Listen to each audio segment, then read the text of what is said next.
Assalamualaikum warahmatullahi wabarakatuh. Kembali berjumpa dengan saya di sini Edi Rahmat ya. Pada kesempatan kali ini kita akan berbagi lagi pengalaman karena banyaknya teman-teman itu di sana menanyakan kepada saya, Bang, bagaimana kemangi saya itu ketika dipanen sore harinya dan paginya ketika mau dibawa ke pasar itu tiba-tiba kemangi tersebut layu, itu mengakibatkan para pengepul atau para pembeli di pasar itu tidak mau, Bang. Jadi di sini saya akan menjelaskan kepada teman-teman semua ya bagaimana cara saya itu mengatasi itu semua. Jadi di sini sudah saya siapkan ini 3 kriteria panen kemangi ya, teman-teman.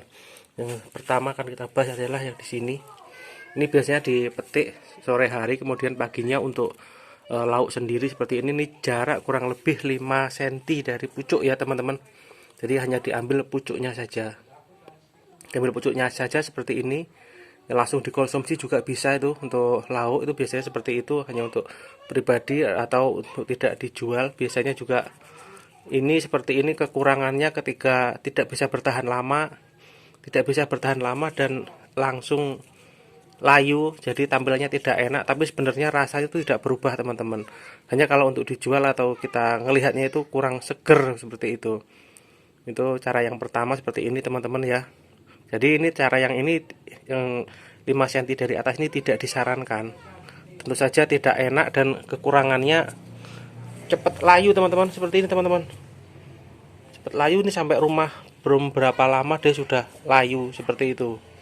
Dia terlihat layu ya, dan nggak enak tampilannya. Sebenarnya kalau secara rasa ini tanam yang ini sudah sangat, ini kalau di aroma sudah bagus, umurnya sama, kriterianya sama. Tapi ini tidak direkomendasikan untuk dijual karena ini sebab utamanya nih, terlalu cepat, terlalu pucuk atau terlalu mepet dengan pucuk. Jadi dia akan lebih cepat layu ya sebelum dijual. Oke, kita akan lanjutkan lagi ke cara yang kedua. Jadi setelah itu ada lagi yang kedua kalinya, teman-teman. Ini dibandingkan yang sebelumnya. Jadi kebiasaan saya itu kalau sampai rumah, panenan kemangi itu kita hamburkan saja. Ini sebagai contoh saja ya, teman-teman. Sebenarnya sangat banyak. Ini yang satu ini seperti ini, teman. Nah, ini kurang lebih kalau kita pakai senti, 10 sampai dengan 15 senti. Ini kalau untuk tanaman yang masih jarang-jarang panen atau awal-awal panen, cara ini juga kurang rekomendasi karena kalau sampai di rumah dia akan cepat sekali untuk layu.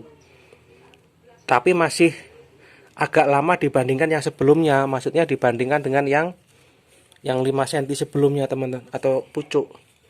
Yang ini nih. Yang ini nih. Ini tadi lebih cepat lagi layu. Ini mohon maaf, ini untuk penjualan, teman-teman, yang saya bahas ya, bukan masalah aroma. Jadi yang kita pelajari di sini untuk masalah eh, penjualan. Jadi cara yang kedua ini juga sering dialami teman-teman, itu terlalu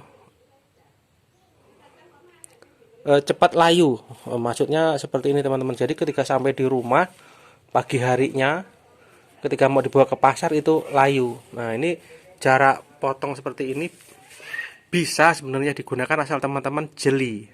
Artinya seperti ini. Jadi kita harus membedakan tanaman ini yang mana yang sudah mampu untuk kita potong. Jadi dari daun itu perbedaannya sudah sempat saya bahas ya sebelumnya, teman sudah bisa membedakan ya. Ini kriteria sudah layak, tapi kenapa sampai rumah langsung layu ketika ingin dijual? Jawabannya seperti itu kalau dari saya, teman-teman. Nah, untuk yang ketiga kalinya kita akan bahas lagi ini jarak yang ideal ya, teman-teman. Kalau saya menggunakan jarak yang ini, teman-teman, saya menggunakan kurang lebih 20 cm, teman, atau 1 jengkal. Di sini akan saya contohkan, teman-teman ya. Ini 1 jengkal, teman-teman. 1 jengkal saya kurang lebih 20 cm. Nah, ini kriterianya, teman-teman. Jadi untuk yang dijual, kalau versi saya itu seperti ini. Ambil daun yang memang atau yang memang sudah layak panen seperti yang saya terangkan di video sebelumnya. Jaraknya itu 20 cm kurang lebih atau 1 jengkal. Kemudian ketika teman-teman itu sampai rumah, dihamparkan saja di lantai. Tanpa alas bisa, menggunakan alas bisa, tapi kalau bisa jangan menggunakan alas dari plastik ya, karena dia nanti akan kedap udara dan dia akan berkeringat, itu juga menjadi pemicu layu. Sebenarnya di yang kita bahas ini bukan layu penyakit teman-teman ya, layu karena dipotong ya, karena biasanya kalau petani itu memanennya itu kebanyakan di sore hari, kemudian membawa ke pasarnya itu pagi hari. Dan yang dihadapin ternyata ketika pagi harinya kemangi tersebut itu ketika akan dibawa ke pasar layu, tentu saja akan menjadi tidak menarik untuk pembeli itu, nanti dia tidak mau beli karena tanaman kita layu. Jadi saran saya atau rekomendasi dari saya, teman-teman pakai cara yang ketiga ini. Jadi jaraknya kurang lebih 20 cm ya teman-teman, sudah saya katakan tadi ya, seperti ini teman-teman. Nah kan segar ini dilihatnya, enak dan segar gitu dilihatnya, fresh gitu teman-teman. Nanti juga untuk mengikatnya juga nggak akan kesusahan teman-teman, untuk mengikatnya tidak akan kesusahan karena jaraknya panjang. Nah seperti ini. Oke ya, nanti teman tinggal bisa mengikatnya di bagian bawah ini. Mohon maaf kurang rapi, hanya sekedar contoh, diratakan saja pada bagian bawahnya sini ya teman-teman. Bisa kita ambil kesimpulan ya sekarang ya. Ini yang pertama, ini perbedaan teman-teman, ini sama-sama baru sampai rumah teman. Ini yang 5 cm dari pucuk langsung layu. Ini yang kedua. Cara yang kedua ini bisa digunakan, diterapkan asal teman-teman itu paham. Maksudnya bisa jadi ini karena masih terlalu muda, usia belum panen tapi sudah kita potong, ya nggak apa-apa, boleh-boleh saja, punya kita sendiri kok ya. Terus kita ini yang ketiga, mohon maaf sambil bercanda teman-teman, ini yang ketiga, untuk yang dijual biasanya itu kemangi yang sudah siap panen, dan saya menggunakan jarak itu 20 cm. Nah ini teman-teman ya.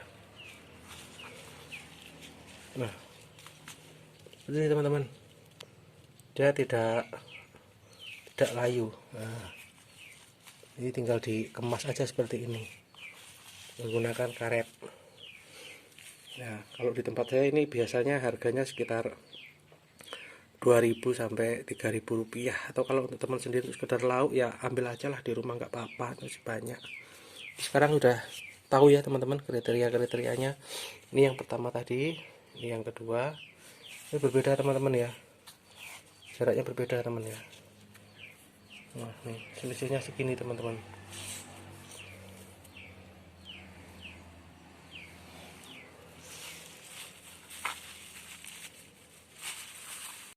Untuk meminimalisir keadaan, teman-teman nanti bisa mencampurkan itu yang sudah terlanjur terpotong yang jarak 10 sampai dengan 15 cm itu juga masih tetap berfungsi teman-teman. Itu nanti kita bisa tempatkan di tengah ini ikatan yang panjang, jadi semuanya itu tidak sia-sia, asal teman-teman tuh tahu triknya ya. Jadi nanti terlihat ikatan kita itu menjadi lebih tebal dan isinya juga menjadi banyak, dan bisa juga itu untuk menarik penjual karena isinya banyak dibandingkan dengan teman-teman yang lain. Jadi nggak usah khawatir teman-teman, tetap ada solusinya ya. Jadi mudah-mudahan dari apa yang saya sampaikan ada manfaatnya untuk teman-teman semua, terutama bagi teman-teman yang masih mengalami kendala pada saat akan menjual hasil panen. Oke ya teman, dari saya cukupkan sekian. Kurang dan lebihnya saya mohon dimaafkan. Saya di sini juga hanya pemula dan ini hanya berbagi pengalaman dan sharing tentunya kepada teman-teman semua. Saya akhiri, assalamualaikum warahmatullahi wabarakatuh. Sampai ketemu di video tentang budidaya kemangi selanjutnya.